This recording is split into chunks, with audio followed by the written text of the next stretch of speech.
사랑해 주님 감사합니다. 오늘 이렇게 부활절을 하나님 앞에 우리의 마음과 생각을 올려드릴 수 있는 귀한 시간 주셔서 감사합니다. 오늘도 이 아침의 찬양으로 주님께 영광 돌리기 소망합니다. 은혜 더하여 주옵소서. 감사드리며 예수님의 이름으로 기도합니다.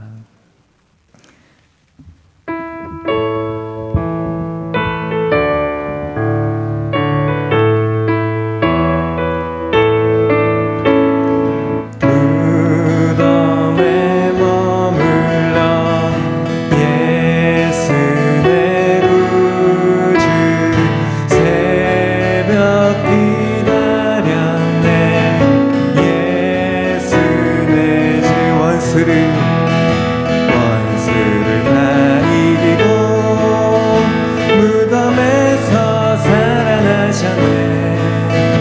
어두움을 이기시고 나와서 성도 함께 길이 다스리시네. 사셨네 예수 다시 사셨네. 헛되이 지키네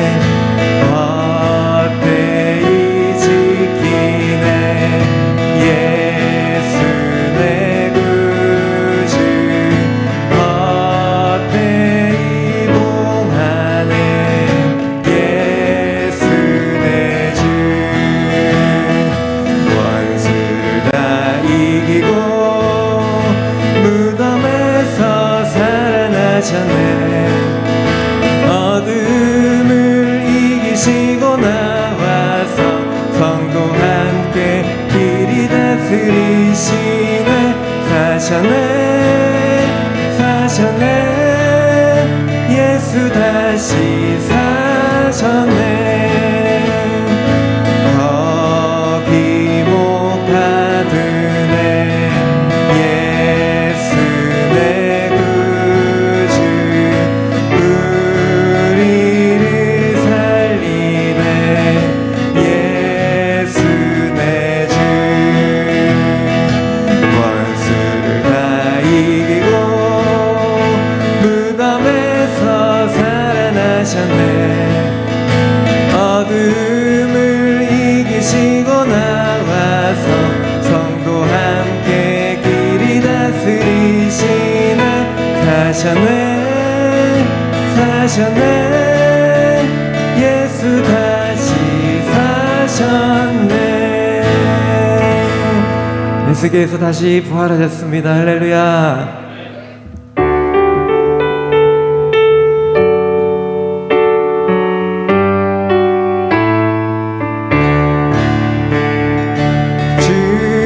주님께 영광 다시 사신 주 사망 권세 모두 이기시었네. 흰 옷 입은 천사 돌을 옮겼고 누우셨던 곳을 비어 있었네. 주님께 영광 다시 사신 주 사망 권세 모두 이기시었네. 부활의 주님 나타나시사 두려움과 의심 물리치셨네. 주의 교회 기뻐 찬송하여라. 다시 사신 주님 죽음 이겼네. 주님께 영광 다시 사신 주 사망 권세 모두 이기시었네.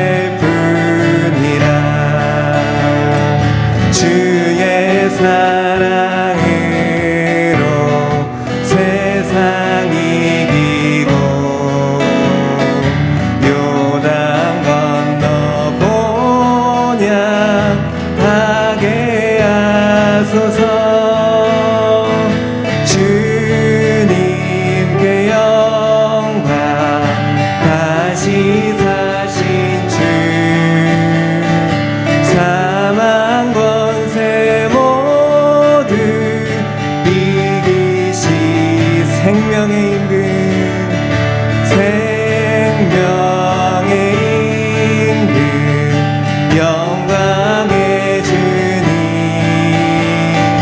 주님 없는 삶은 헛될 뿐이라 주의 사랑으로 세상 이기고 요단 건너보냐 하게 하소서 주님께 영광 다시 사신 주 사망 권세 모두 이기시었네.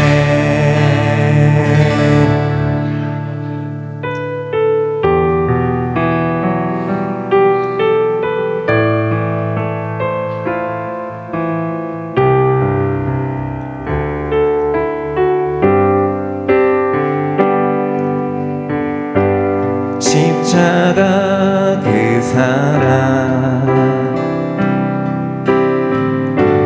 멀리 떠나서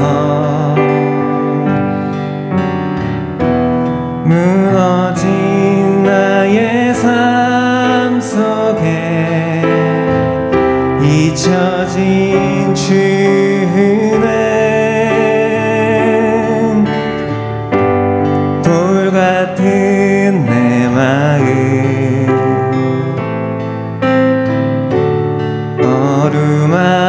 어루만지사 다시 일으켜 세우신 주를 사랑합니다. 주 나를 보호하시고 날 붙드시리 나는 보배롭고 존귀한 주님의 자녀라 주 너를 보호하시고 널 붙드시리 너는 보배롭고 존귀한 주의 자녀라 지나간 일들을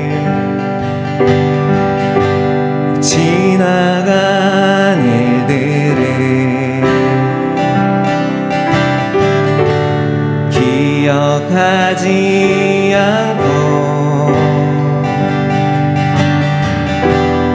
이전에 행한 모든 일 생각지 않으리 사막의 강물과 길을 내시는 주 내 안에 새 일을 하신 주만 바라보리라 주 너를 보호하시고 널 붙드시리 너는 보배롭고 존귀한 주님의 자녀라 주 너를 보호하시고 널 붙드시리 너는 보배롭고 존귀한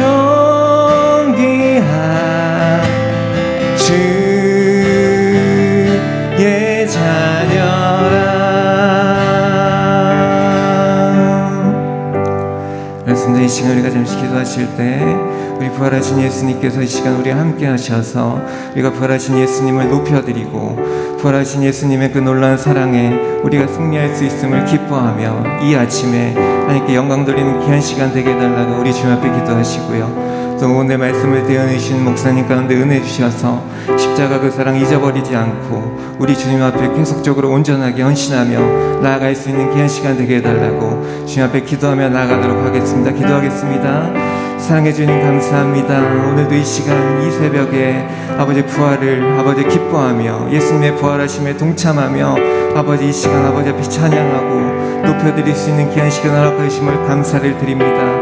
오늘도 말씀을 대언해주시는 목사님 가운데 은혜 주셔서 우리가 그 예수님의 부활에 동참하며 하나님 앞에 영광 돌릴 수 있는 귀한 시간 될 수 있도록 은혜 주시고 함께하여 주옵소서. 또 주의 이름을 찬양합니다. 예수께서 이르시되 나는 부활이요 생명이니 나를 믿는 자는 죽어도 살겠고 무릇 살아서 나를 믿는 자는 영원히 죽지 아니하리니 이것을 내가 믿느냐. 아멘. 생명의 주 영원하신 하나님께서는 오늘 이 새벽에 예수님을 죽음에서 생명으로 옮기셨습니다. 하나님께서 예수님을 통해 온 세상에 생명의 빛을 선물로 주셨사오니 이제는 예수 믿는 모든 백성을 죽음에서 생명으로 옮겨 주옵소서. 예수님은 암흑 속에 있는 우리에게 앞길을 환히 비춰주시는 생명의 빛이십니다. 그 빛으로 죄의 사슬을 끊어주셨고 죄로 어두워진 인생길에 생명의 빛을 비춰주셨사오니 우리는 오직 하나님만 경배하며 예배하는 삶을 살게 하여 주옵소서. 부활의 기쁨으로 하나님만을 예배하오니 이곳에 오셔서 홀로 영광 받으시고 우리에게는 부활의 소망을 허락하여 주옵소서. 예수님의 이름으로 기원하옵나이다. 아멘. 우리 171장 찬양 드리겠습니다.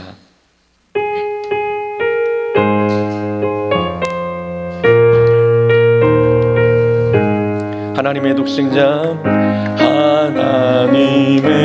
하나님의 독생자 예수 날 위하여 오시었네. 내 모든 죄 사시려고 십자가 지셨으니 다시 사셨네. 살아계신 주 나의 참된 소망 두려움이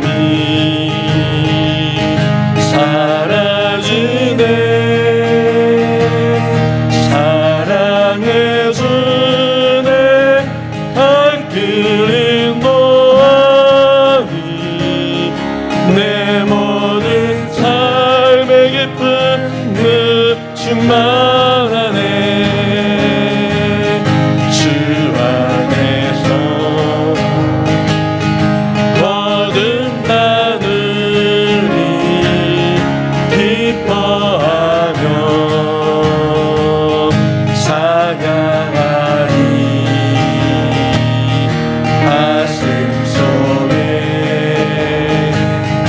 넘치는 확신 우리의 가는 길에 소망 넘치네. 살아계신 주 나의 참된 소망 온유함이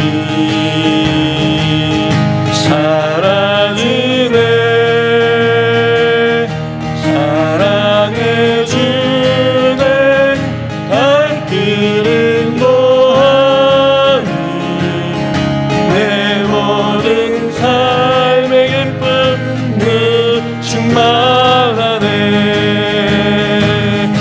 선한 삶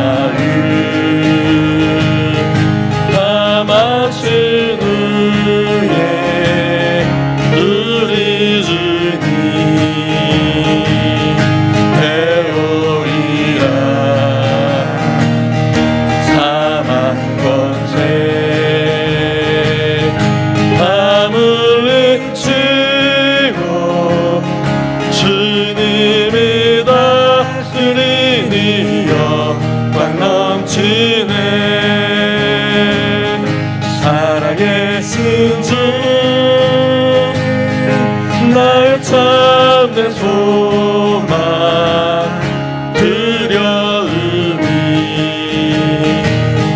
사랑으네 사랑해주네 발길은 노하니 내 모든 삶의 기쁨은 충만하네.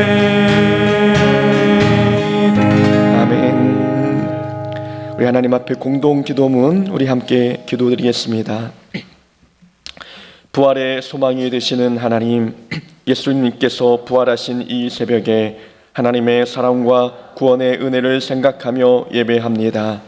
하나님께서 우리를 위해 예수님을 살리시고 죽음의 권세를 무찔러 주셨사오니 그 능력을 찬양합니다. 여기에 모인 주의 자녀들이 부활하신 주님을 영원부터 영원까지 찬양하게 하시고 예수님의 가르침에 순종하며 살게 하여 주옵소서. 용서의 하나님, 우리는 날마다 부활하신 예수님을 찬양하며 살아야 했는데 세상에 즐거움을 추구하는 데 몰두했음을 고백합니다. 우리는 마치 부활이 없는 것처럼, 영생이 없는 것처럼 육신의 삶에만 집중하며 다시 사신 예수님을 욕되게 한 적이 많았사오니 우리의 모습을 용서하시고 부활의 능력으로 우리를 새롭게 변화시켜 주옵소서. 인간의 몸을 입고 베들레헴에 태어나신 예수님을 생각하면 감사가 넘치지만 사망 권세를 이기시고 부활하신 예수님을 생각하면 기쁨이 충만합니다. 우리의 이름이 높아지기보다 다시 사신 예수님의 이름이 온 땅에 퍼짐을 즐거워하게 하시고 우리는 날마다 못자국 난 예수님의 손과 발을 바라보면서 승리의 찬가를 부르며 살게 하여 주옵소서. 엠마오로 가던 제자들이 주님을 다시 만나 믿음을 회복한 것처럼 오늘 우리도 부활하신 예수님을 만나 삶의 문제를 해결받게 하여 주옵소서. 들려주시는 말씀은 마음에 새겨 삶의 자리에서 순종하게 하시고 그래서 인격과 삶의 성령의 열매를 맺는 자가 되게 하여 주옵소서. 죽음을 이기시고 부활하셔서 지금도 살아 역사하시는 예수님의 이름으로 기도합니다. 아멘. 우리 시간 부활 영상 잠깐 보도록 하겠습니다.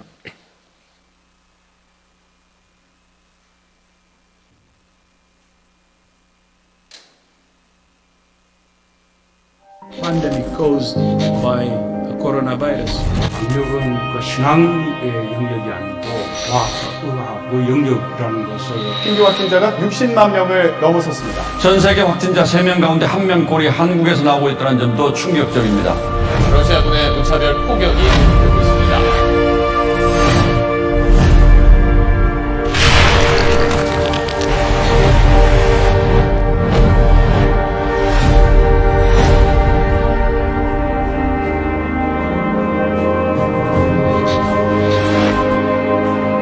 dafür wir davon bekommen.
우리 새벽 시간이지만 옆에 분 뒤에 분 한번 인사하겠습니다. 예수님 부활하셨습니다. 인사하겠습니다.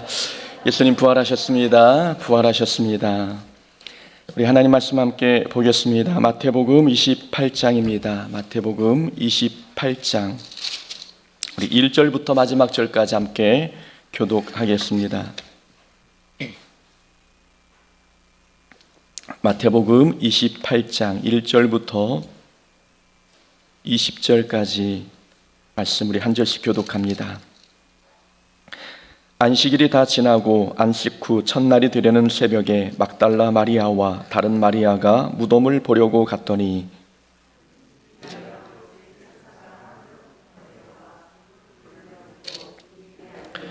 그 형상이 번개 같고 그 옷은 눈같이 희거늘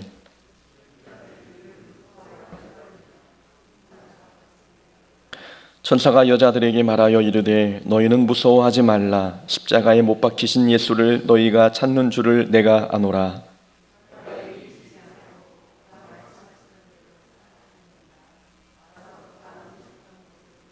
또 빨리 가서 그의 제자들에게 이르되 그가 죽은 자 가운데서 살아나셨고 너희보다 먼저 갈릴리로 가시나니 거기서 너희가 배우리라 하라. 보라 내가 너희에게 일렀느니라 하거늘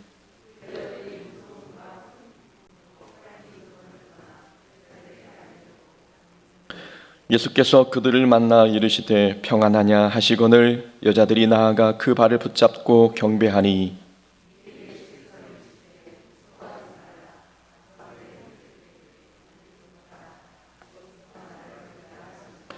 여자들이 갈 때에 경비병 중 몇이 성에 들어가 모든 된 일을 대제사장들에게 알리니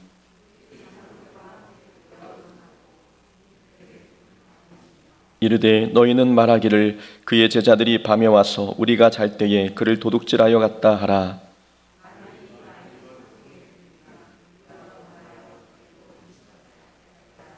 군인들이 돈을 받고 가르친 대로 하였으니 이 말이 오늘날까지 유대인 가운데 두루 퍼지니라.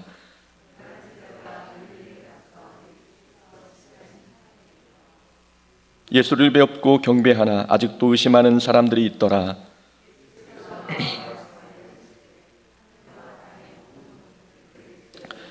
그러므로 너희는 가서 모든 민족을 제자로 삼아 아버지와 아들과 성령의 이름으로 세례를 베풀고 내가 너희에게 분부한 모든 것을 가르쳐 지키게 하라.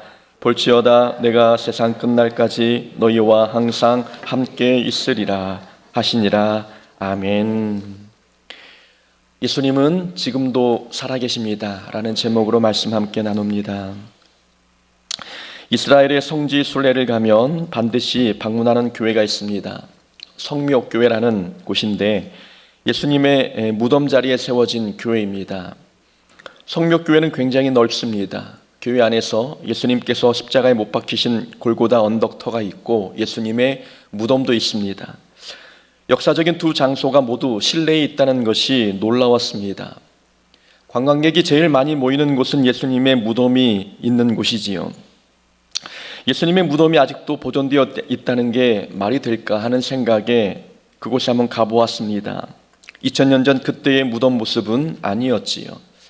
예수님의 무덤이 있던 장소에 새로운 무덤을 만들어 놓고 관광객을 받고 있는 중이었습니다. 무덤 주변에 사람이 너무 많았습니다. 그러다 보니 한 명 어떤 관리인이 관광객을 가려서 무덤에 들여보내 주었습니다. 멀리서 지켜보니 사람들은 무덤에 들어가기 위해 관리인에게 사정하는 모습들이 보였습니다. 어떤 카톨릭 신자 할머니는 눈에 어떤 터키 사람처럼 보였는데 그 관리인 발 앞에 두 손을 모으고 간절히 기도하고 있었습니다. 눈을 떴다 감았다 하면서 관리인이 기도하는 나의 모습을 혹 보지는 않을까라는 생각으로 관리인을 쳐다봤다 기도했다 쳐다봤다 기도하고 있었습니다. 이렇게 간절히 기도하고 있으니 제발 나를 무덤에 들어가게 해주세요라는 눈치였습니다. 드디어 관리인이 할머니를 무덤에 들어가도록 허락했지요. 할머니는 너무 놀라 두 손을 들고 벌벌 떨며 감격해했습니다. 멀리서 봐도 무덤이 텅 비어있는 것이 보이는데 저리도 무덤에 들어가고 싶을까 하는 생각이 들었습니다. 사람들은 무덤을 신성시하고 그곳에 들어가야 신비로운 체험을 할 수 있는 것처럼 생각하는 것 같았습니다. 이스라엘 성지 술레코시 중에서 예수님의 무덤이 가장 화려하고 웅장했던 것으로 기억이 됩니다. 그런데 저에게는 예수님의 무덤이 가장 비현실적이고 거리감 있게 느껴졌습니다. 감동이나 은혜가 되지 않았지요.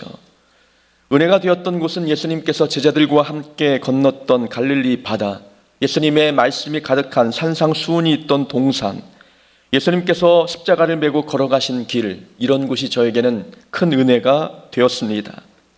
저는 왜 예수님의 무덤에 대해서는 이질감이 느껴졌을까? 다른 장소는 은혜가 되었는데 이 화려하고 웅장한 예수님의 무덤 앞에서는 왜 은혜가 되지 않을까라는 생각이 들었습니다. 저에게 은혜가 되었던 장소들을 되짚어 보니 모두 예수님의 살아 역사하심이 느껴지는 곳들이었습니다. 예수님께서 사역하셨던 곳에 가면 예수님의 모습과 그곳에서 하셨던 말씀이 떠올랐지요. 성경 속 사건들이 현장감 있게 다가왔습니다. 예수님께서 이쪽에 서서 저쪽을 바라보고 산상설교를 하셨겠구나. 예수님께서 배를 타고 이렇게 제자들과 함께 바다를 건너가셨겠구나. 여기서 풍랑을 만나셨고 이곳에서 물을 가지고 포도주로 바꾸셨구나. 예수님께서 사역하신 장소를 가보면 2000년이 지났지만 예수님은 여전히 거기에 살아계시는 것 같았습니다. 예수님의 무덤이 저에게 은혜가 안 되었던 이유는 거기에 예수님이 계시지 않기 때문입니다. 조선시대 왕릉은 무덤 속에 왕의 시신이라도 묻혀 있습니다. 돈을 주고 가서라도 그것을 구경하는 거지요. 역사 속 인물이 거기에 묻혀 있으니 무덤이라 해도 가치 있다고 사람들은 생각합니다. 그런데 예수님은 무덤에서 살아나셨습니다. 무덤에 남아있는 것은 아무것도 없었고 예수님의 발자취나 숨결도 느껴지지 않았습니다. 무덤은 그냥 무덤일 뿐이었지요. 무덤은 예수님이 잠깐 거쳐간 곳이었습니다. 무덤은 예수님의 생명의 예수님과 전혀 어울리지 않는 곳이었습니다. 예수님은 내 안에 살아계시지 저 무덤 안에 계시는 것은 아니었습니다. 그러니 무덤이 아무리 웅장하고 화려해도 저에게는 가치 없는 장소였습니다. 오히려 허름하고 먼지 날리는 곳이지만 예수님이 지금도 살아 역사하시는 것 같은 느낌이 드는 그곳이 저에게는 더 가치 있는 장소였습니다. 예수님은 부활하셨습니다. 부활하신 예수님이 계신 곳이 무엇보다 가치 있는 곳 아니겠습니까? 우리는 질그릇과 같아서 가치 없는 자처럼 보이지만 부활하신 예수님께서 우리 마음의 내주에 계십니다. 우리 안에 하나님이 내주에 계시다면 우리도 가치 있는 존재입니다. 부활하신 주님이 무덤문을 열고 우리 마음속으로 들어오셨습니다. 그러면 우리는 하나님의 자녀가 되었고 하나님의 자녀가 된 우리는 질그릇과 같아도 하나님 앞에 가치 있고 존귀한 자가 됩니다. 돈으로 삶을 화려하게 지장하고 권력과 명예로 인생을 꾸며도 그 속에 예수님이 계시지 않으면 질그릇보다 못한 인생입니다. 예수님이 함께 계시느냐 계시지 않느냐에 따라서 사람의 인생의 가치가 결정이 됩니다. 안식 후 첫날 막달라 마리아와 다른 마리아가 예수님의 무덤으로 갔습니다. 안식 후 첫날은 오늘날 주일을 의미하지요. 토요일이 안식일이었으니 주일 새벽에 예수님의 무덤을 찾아갔던 겁니다. 무덤에 찾아가니 하늘의 천사가 무덤을 막고 있는 그 돌을 굴려 주었습니다. 6절에 보니 천사가 이렇게 이야기합니다. 그가 말씀하신 대로 살아나셨느니라. 말씀하시던 대로 살아나셨다. 예수님은 일찍이 제자들에게 예수님께서 부활하실 것을 말씀하셨습니다. 그러니 그 말씀대로 살아나셨다라고 이야기하고 있는 거죠. 마태복음 16장 21절에 보니 예수님께서 이렇게 말씀하셨습니다. 이때로부터 예수 그리스도께서 자기가 예루살렘에 올라가 장로들과 대제사장들과 서기관들에게 많은 고난을 받고 죽임을 당하고 제3일에 살아나야 할 것을 제자들에게 비로소 나타내시니, 마태복음 17장에 와서도 말씀합니다. 죽임을 당하고 제3일에 살아나리라 하시니 제자들이 매우 근심하더라. 20장에 와서도 말씀합니다. 이방인들에게 넘겨주어 그를 조롱하며 채찍질하며 십자가에 못 박게 할 것이나 제3일에 살아나리라. 이외에도 많습니다.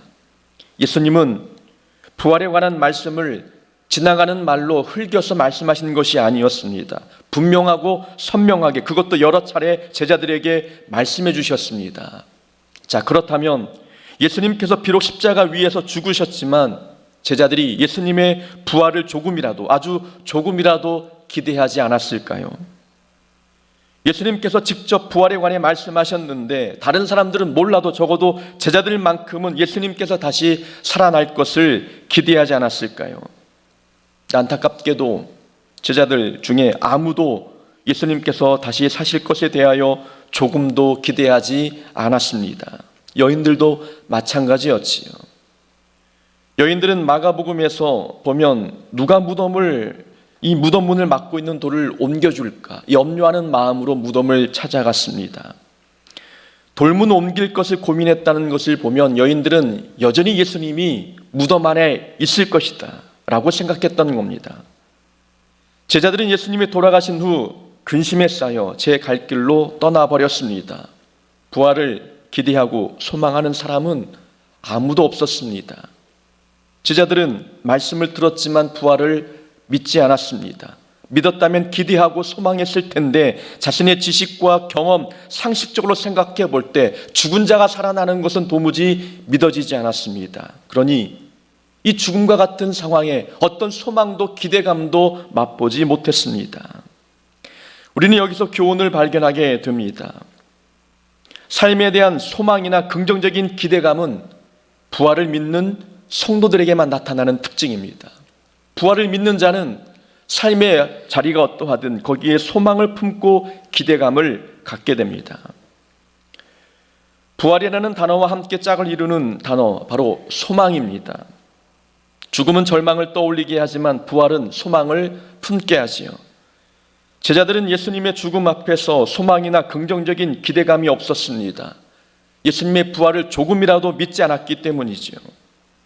예수님께서 부활에 관한 말씀을 하셨어도 진짜 그 말씀대로 이루어질까 조금도 믿지 않았습니다. 예수님께 죽음을 이기는 부활의 능력이 있음을 몰랐기 때문이지요. 그러니 소망을 품어야 할 상황에서 절망을 품었고 근심에 쌓이고 말았습니다. 삶에 대한 소망이나 긍정적인 기대감은 부활을 믿는 성도들만 느끼는 특징들입니다. 우리는 부활하신 예수님을 만났습니다. 예수님께서 죽음을 이기시는 능력이 있다는 것 우리는 지금 믿고 있습니다. 부활을 믿고 있다면 우리는 하나님의 약속의 말씀이 우리 삶에 이루어질 것에 대하여 조금이라도 기대하고 있습니까? 하나님이 내게 하신 그 말씀이 내 삶의 현장에 성취될 것을 조금이라도 소망하고 계십니까? 인생의 길이 막혔을 때에 고통과 환난 때문에 우리의 삶이 주저앉을 것 같은 그 상황 속에서 하나님이 말씀하셨으니 내 모든 삶이 회복될 것이다 라고 하는 믿음이 조금이라도 있으십니까? 부활신앙이 있는 성도들은 그런 소망과 기대감이 있습니다. 말씀대로 이루어질 것을 믿습니다. 이것이 부활을 믿는 성도의 삶의 특징입니다. 그래서 성도는 삶에 대한 소망이나 삶에 대한 기대감, 아무리 삶이 힘들어도 내려놓지 않습니다. 모든 것이 끝난 것처럼 보여도 하나님께서 일하시기 전에는 소망을 놓지 않습니다. 하나님은 분명 말씀하신 대로 역사하실 것을 내가 분명 믿기 때문에 하나님께서 포기하지 않는 한 우리도 기대감, 소망 놓지 않는 것입니다. 성경은 믿음과 소망과 사랑을 강조합니다. 그런데 느낌상인지는 몰라도 소망은 이 믿음과 사랑에 비해 중요도에서 밀린 느낌이 들 때가 있습니다. 믿음과 사랑은 교회에서 강조하고 또 설교자 입에서도 믿음과 사랑이라는 이 두 단어가 더 많이 나오는 것 같습니다. 소망은 조금 소외된 느낌이 들지요. 그런데 우리가 소망을 자주 언급하지는 않아도 소망은 이미 우리 삶 깊숙한 곳까지 들어와 있습니다. 예수 믿는 모든 성도들은 소망을 마음에 품고 살지요. 우리는 기도할 때, 우리 힘들 때 기도합니다. 우리가 기도하는 이유는 하나님에 대한 기대와 소망이 있기 때문입니다. 소망이 없는 사람은 절대 기도하지 않습니다. 다 끝났다고 생각하는 문제를 가지고 기도하는 사람 보셨습니까? 하나님의 능력을 신뢰하는 사람은 하나님께서 일하시면 반드시 해결될 것을 믿습니다. 이 기대의 끈을 놓지 않게 되니 이 소망을 품고 기도하게 되는 일이 있게 되는 것입니다. 그러니까 소망이 큰 사람은 기도의 범위가 넓습니다. 소망이 큰 사람은 기도를 포기하지 않고 기도의 기간도 응답이 될 때까지 내려놓지 않는 일들이 있게 되는 것입니다. 그러니까 우리가 기도한다는 것, 소망을 품고 있다는 뜻입니다. 또한 성도는 앞길이 막막해도 기뻐하고 찬송합니다. 하나님께서 막힌 무덤의 돌문을 여신 것처럼 우리의 막힌 문제를 열어주실 것을 믿기 때문에 항상 마음에 찬송과 기쁨이 충만합니다. 소망은 막막한 현실을 보게 하지 않습니다. 소망은 막막한 현실 저 너머에 하나님께서 준비하신 복을 보게 합니다. 소망이 있는 사람은 근심 걱정이 가득한 오늘의 삶의 시선을 고정하지 않습니다. 하나님의 도움과 은혜가 가득하게 될 내일에 우리의 믿음의 눈을 고정하게 되는 것이지요. 하나님께서 곧 역사하실 것이니 내일 기뻐할 것을 미리 앞당겨서 오늘 기뻐합니다. 소망 있는 성도는 앞뒤가 막혀있는 상황에서도 위에 계신 하나님을 바라봅니다. 그러니 소망 있는 사람은 늘 삶에 찬송과 기쁨이 충만합니다. 이 소망은 평소의 모습을 잘 드러내지 않습니다. 우리에게 소망이 있는지 없는지 평소에는 알기 어렵지요. 이유는 소망은 빛과 같기 때문입니다. 소망은 빛과 같기 때문에 밝은 잎만 있을 때에는 그 위력을 느끼지 못합니다. 그러나 우리 인생에 어둠이 찾아왔을 때 비로소 빛과 같은 소망이 제 역할을 발휘하기 시작합니다. 그래서 소망이 있는 성도들은 인생의 어둠 속에서 삶을 포기하지 않습니다. 소망의 빛을 바라보면서 하나님께 가까이 다가가는 일들이 예수 믿는 성도의 삶에 나타나는 특징들입니다. 예수 믿는 성도는 그래서 세상 사람들보다 믿음도 크고 사랑도 커야 하지만 소망도 커야 합니다. 소망이 커서 어떤 상황에도 절망하지 않고 희망을 품게 되는 일들이 있게 되는 거죠. 세상 사람들이 믿는 성도의 모습을 볼 때 왜 성도들은 평안할까? 왜 얼굴이 밝을까? 왜 긍정적일까? 궁금해합니다. 우리에게는 소망이 있기 때문입니다. 예수님께서 부활하셔서 모든 삶의 문제를 해결해 주실 것을 믿는 믿음이 있기 때문에 그 믿음 때문에 소망이 커지는 것입니다. 소망이 있는 한 우리 삶에 하나님께서 역사하시고 도우실 것이라고 하는 분명한 믿음을 갖게 되는 것입니다. 부활의 소식을 들은 여인들은 제자들이 있는 곳으로 뛰어갔습니다. 근데 아직 여인들은 부활하신 예수님을 만나보지 못했지요. 천사의 말만 듣고 천사의 말을 제자들에게 전하기 위해서 뛰어갔습니다. 뛰어가던 중에 부활하신 예수님을 만났습니다. 자, 여인은 천사를 통해 부활 소식을 들었을 때 천사의 말이 사실인지 아닌지 확인하지 않았습니다. 말을 듣고 먼저 달려가서 부활의 소식을 전해야 되겠다라는 생각을 가졌던 거죠. 달려가던 중에 부활하신 주님을 만난 겁니다. 자, 어떤 사람은 부활하신 예수님을 만나야 내가 달리겠다라고 말하는 사람이 있습니다. 부활의 주를 만나야 믿겠다는 것이지요. 어떤 사람은 먼저 달려가면서 부활의 예수님을 만났습니다. 먼저 믿기로 결심하고 나니 그 후에 살아계신 하나님을 만난 경우입니다. 신앙생활은 먼저 믿고 출발하는 사람도 있지만 출발부터 하고 나서 예수님을 만난 사람도 있습니다. 우리 중에는 멋모르고 교회 따라왔다가 예수님 만난 분들 계시지 않습니까? 아내 따라왔다가 예수님 만나고 교회에서 밥 준다고 해서 와서 밥 먹다가 예수님 만난 사람들이 있습니다. 제가 개척교회를 섬길 때에는 어떤 분은 친구가 개척교회를 나간다고 하니 혹 이단이 아닌가 싶어 정탐하러 왔다가 등록하신 분이 계십니다. 먼저 달려가고 나서 주님을 만난 자들이 오히려 더 많다는 거죠. 목사가 되겠다고 신학대에 온 사람들을 보면 사명감 때문에 온 사람은 그렇게 많지 않습니다. 아버지가 가라고 해서 온 사람이 있고 점수 맞춰서 대학에 오다 보니 신학대에 왔습니다. 자신의 비전과 사명을 품고 온 사람은 그렇게 많지 않았습니다. 그런데 아무것도 몰라도 먼저 달리고 나니 나중에 비전과 사명을 발견하여 목회하는 분들이 많은 거죠. 믿고 다니는 사람보다 달고 난 뒤에 믿는 사람들이 더 많다는 것을 깨닫습니다. 예수님을 만나야 교회 나오겠다는 사람들이 있습니다. 교회 사역도 능력이 채워지면 그때 하겠다는 사람들이 있죠. 은사가 주어지고 달란트가 생기면 그때 내가 하겠다라고 말하는 사람들이 있습니다. 그렇지 않습니다. 먼저 교회 나와야 합니다. 먼저 봉사해야 되고 먼저 사역해야 됩니다. 먼저 주어진 자리에 앉아야 됩니다. 먼저 달려가야 그 후에 주님께서 역사하심을 경험할 수 있는 것입니다. 먼저 달릴 때 주님이 다가오실 것이고 먼저 사역할 때 그 후에 주님이 부어주시는 능력을 경험하게 될 수 있습니다. 무덤을 지키던 경비병들이 예수님의 부활 소식을 대제사장에게 알렸습니다. 대제사장은 경비병에게 예수님의 제자들이 예수님의 시신을 도둑질해 갔다라고 소문내라고 했습니다. 돈을 주면서 돈으로 부활 소식을 덮으려 했지요. 말도 안 되는 작전 같은데 어느 정도 성공을 거둔 것 같습니다. 15절에 보니 이 거짓말이 오늘날까지 유대인 가운데 두루 퍼졌다라고 기록하고 있습니다. 오늘까지란 마태가 성경을 기록하던 시기를 의미하지요. 예수님께서 부활 승천하시고 30년 정도가 지난 그 시점까지 유대인들은 제자들이 예수님의 시신을 훔쳐갔다고 믿고 있었습니다. 아니, 오늘날까지 예수님의 부활을 부인하는 자들이 생겨났습니다. 거짓말을 진실로 믿은 것입니다. 성경을 보면서 그렇다면 마태는 대제사장이 거짓말했다는 것을 어떻게 알았을까라는 궁금증이 생겼습니다. 마태는 부활하신 예수님 직접적으로 만난 사람입니다.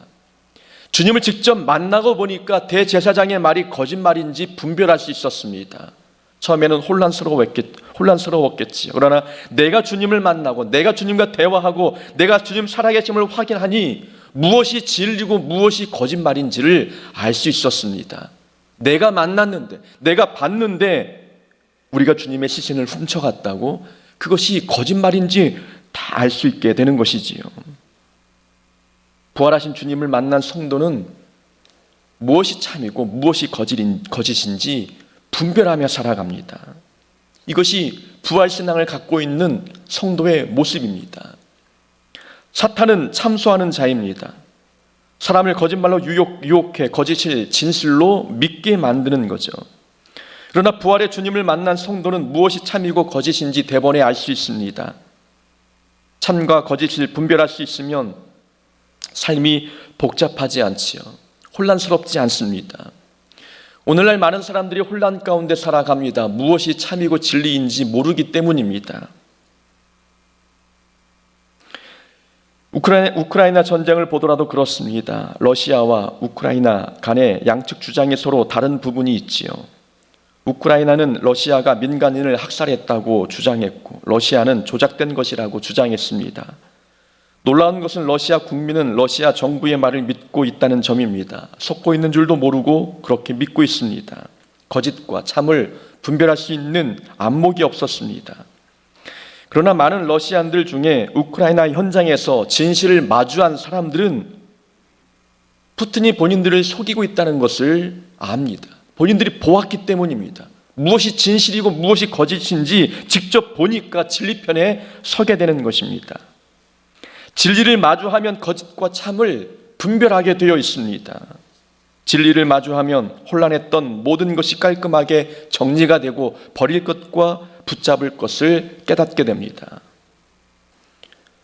세상은 우리에게 돈이면 다 해결된다고 거짓말로 유혹합니다. 대제사장은 모든 것을 돈으로 해결하는 사람들이었지요. 가룟 유다에게 돈을 주고 예수님을 팔게 했습니다. 이번에는 경비병들에게 돈을 주고 부활을 덮으려 했습니다. 사탄은 돈이면 자신들이 원하는 것을 다 얻을 수 있다고 우리에게 속삭입니다. 그래서 많은 사람들은 이 속삭임에 속아 돈 중심의 삶을 살아갑니다. 그것이 거짓임에도 불구하고 진실로 믿고 있습니다. 그 삶이 얼마나 혼란스럽겠습니까? 하지만 진리 대신 예수님을 만난 사람은 무엇을 붙들고 살아야 되는지 그 기준을 분명히 압니다. 돈 중심이 아닌 사명 중심의 삶을 살아야 되는구나, 하나님 중심의 삶을 살아야 되는구나라는 것을 깨닫게 되는 것입니다. 주님 만난 이 제자들은 이제는 사명 중심의 삶을 살아갑니다. 모든 민족을 제자 삼아 아버지와 아들과 성령의 이름으로 세례를 주고 너희에게 분부한 모든 것을 가르쳐 지키게 하라. 제자들이 받은 사명이었습니다. 부활을 경험한 제자들은 이제 본인의 인생의 길, 어느 길로 가야 되는지 깨달았습니다. 무엇을 버리고 무엇을 취해야 되는지, 어디로 가야 되는지, 무엇이 진리인지 거짓인지 분별하고 나니 자기의 삶의 표대를 어디에 두어야 되는지 깨닫는 것입니다. 이렇게 부활하신 예수님을 만난 성도는 삶의 질서가 잡힙니다. 정지가 되어버립니다. 인생이 우왕좌왕하지 않고 세상 풍파에 이리저리 휩쓸리지 않습니다. 근데 무엇이 진리인지 무엇이 참인지 모르는 사람들은 휩쓸립니다. 여기에 사람들이 몰리면 거기에 기웃거리고 저기가 좋다면 거기도 한번 가봅니다. 마음이 불안한 겁니다. 어떤 길이 나에게 유익한 길인지 모르기 때문에 우왕좌왕하는 것입니다. 그러나 부활하신 주님을 만난 성도들은 삶의 표대가 분명합니다. 좌로나 우로나 치우치지 않습니다. 가시밭길 같아도 고난의 길 같아도 그 길 주님이 가신 길이라면 그 길을 마다하지 않고 달려갑니다. 다른 데 기웃거리지 않습니다. 주님은 우리에게 말씀하셨습니다. 내가 세상 끝날까지 너희와 항상 함께 있으리라. 이 말씀을 왜 하셨겠습니까? 예수님이 살아계심을 알려주는 겁니다. 부활하셔서 살아계시니 어디에 가든 너희와 항상 함께 하겠다라고 우리에게 말씀하시는 것입니다. 무덤가에 머물러 계셨다면 어찌 주님께서 오늘날 우리와 지금까지 함께 하시겠습니까? 주님은 부활하셔서 우리와 함께 동행하시는 분이시니 우리가 어디에 가서 어떤 사명을 품고 어떤 고난을 당해도 염려하지 말라. 우리가 하나님께서 우리와 함께 하신다라고 우리에게 말씀해 주고 계시는 것입니다. 주님은 부활하셔서 우리 가정에, 우리 교회에, 또 우리 인생에 함께 계십니다. 부활하신 주님과 함께 동행하면서 이제는 하나님을 기쁘게 드리는 삶을 살고 내게 주어진 사명대로 순종하며 그 사명을 이루며 살아가며 또 어떤 삶이 가치 있는 인생인지 분명히 깨닫고 주님께 영광 올려드리는 삶을 살아가는 우리 모두가 되어야 될 줄로 믿습니다. 그런 삶이 되기를 주의 이름으로 축원합니다. 아멘. 하나님 아버지 감사합니다. 우리를 죄에서 구원하여 하나님 자녀 삼기 위하여 부활하셔서 지금도 우리와 함께 동행하시니 그 은혜 진심으로 감사합니다. 이제는 부활하신 주님을 만났사오니 하나님께서 무엇을 원하시는지 우리가 깨닫고 하나님 뜻에 순종하며 살아가는 자가 되게 하여 주시옵소서. 이 부활의 기쁨을 가지고 우리가 삶을 삶으로 인하여 우리 삶의 소망과 기대가 충만케 하여 주시며 이제는 부활의 기쁨을 이웃들에게 증거하며 살아가는 사명 중심의 삶을 살아가는 성도가 되게 하여 주시옵소서. 오늘 이 부활의 기쁨이 부활주일에만 유지되는 것이 아니라 우리의 평생 가운데 이 부활의 기쁨을 맛보며 살아가는 자 되게 하여 주옵소서. 예수님의 이름으로 기도하옵나이다. 아멘. 우리 161장 찬양합니다.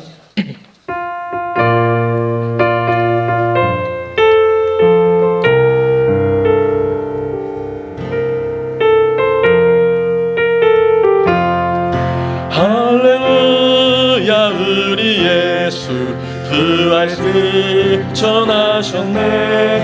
세상 사람 찬양하니 천사와 남아도다. 구주 예수 부활하사 사망 권세 이겼네. 구주 예수 부활하사 사망 권세 이겼네.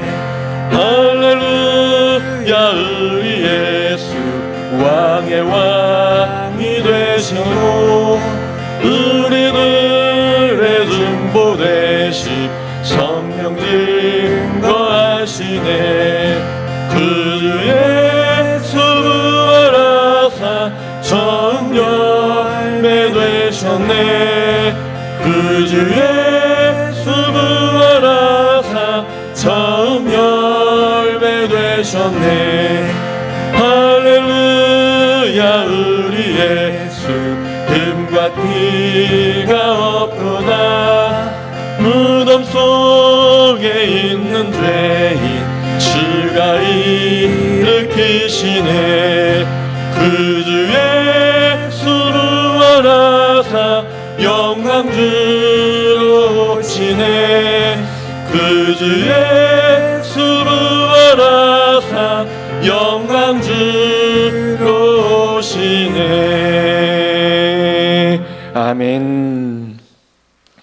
오늘 주일 예배는 11시에만 있습니다. 9시 예배 없고요. 11시에 함께 모여서 연합 예배 드립니다. 구역 식구들 모두 초대하셔서 함께 기쁨의 예배가 되었으면 좋겠습니다. 축도하고 마치면 개인 기도하시고 자유롭게 돌아가시기 바랍니다. 이제는 우리 주 예수 그리스도의 은혜와 하나님 아버지의 크신 사랑과 성령님의 교통하심이 마음의 부활의 기쁨을 품고 주어진 삶의 자리에 하나님이 역사하실 것을 소망하고 기대하며 살아가기로 결단하는 우리 공서북계 모든 성도들 머리 위에 지금부터 영원히 함께하옵기를 축원하옵나이다. 아멘.